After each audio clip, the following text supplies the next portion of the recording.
But luckily, I'm married to an EU citizen, Sarah, and she's from Sweden. That means we can live together in any EU country apart from Sweden, weirdly. But how easy is it to do? I'm in the process of finding out, and in this video, I'm going to share with you what I've found so far, trying to get my residency in Spain so I can stay for longer than the 90-day limit. But first, let's have a look in the instruction manual to see what my rights actually are. So I do have the right of free movement and residency in any EU country, as long as I'm with Sarah. But you can only stay up to 3 months in one country. Beyond 3 months, you need to make an application. And in my case, it would be as a family member of an EU citizen. And that's what I'm trying to do. But it's like 4 months now of trying to get through the system, which means I'm in this like weird grey area. Because if I leave the EU now, I'll be flagged as an overstayer. And I guess that could be a problem.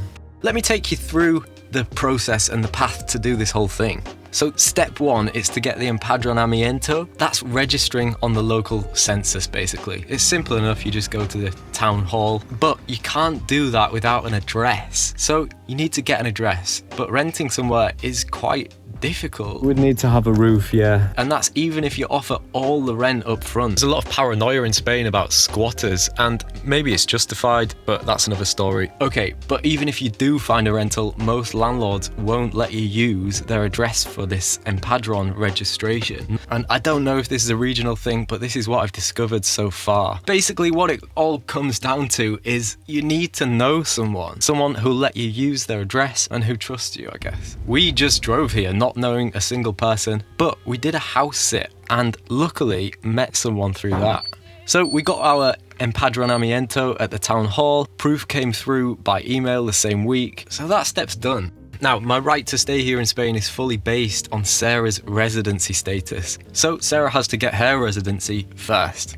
And it goes like this. She needs an NIE number. This is just like a personal ID that's used throughout the Spanish system. To get a NIE, you need to get an appointment at the closest immigration police station. The thing is, appointments are really hard to get, and most of the time the website has an error or it doesn't even load at all. So you have to check multiple times a day for a few weeks. Once you get an appointment, there's no information about what documents you need to bring. We used Reddit and Gemini to figure it out. The main thing is you have to fill in and print this specific tax form and take it to the bank, paying a small fee of about €10. They'll give you a receipt to bring to your appointment, and without that receipt you'll just get turned away. It's about a 3.5 hour round trip. We got there, waited a few hours, and then the system went down, so we had to go home. And it takes a few weeks to get another appointment. But on the second appointment, Sarah got her NIE number. Another level unlocked, then another few weeks waiting for Sarah's next appointment to get her residency card. And for that, you need to have health insurance that's specifically valid for visa applications. But to pay for it, you need a Spanish bank account. That wasn't so bad. Sarah's residency is now sorted. And now it's my turn. Another few weeks to get an appointment.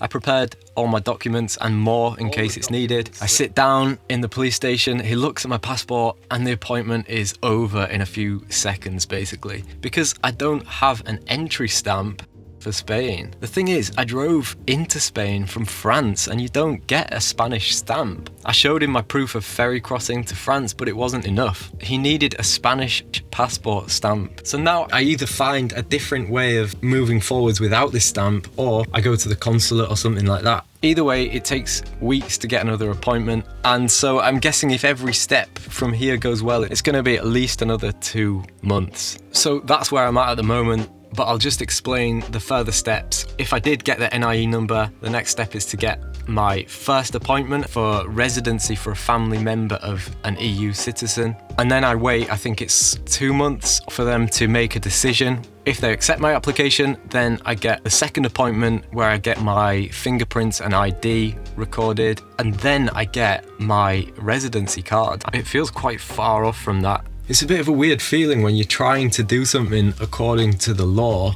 but it still feels like you're trying to do something highly illegal. Like, part of the issue might be that the immigration system is just totally overwhelmed, and it does look like that. And it was the same in Sweden. And actually the reason we're in Spain is because Spain was our plan B after waiting 18 months for my Swedish visa, only for it to be rejected. So I'm just going to keep at it. I can only go as fast as the system allows, and there'll be a part 2 probably.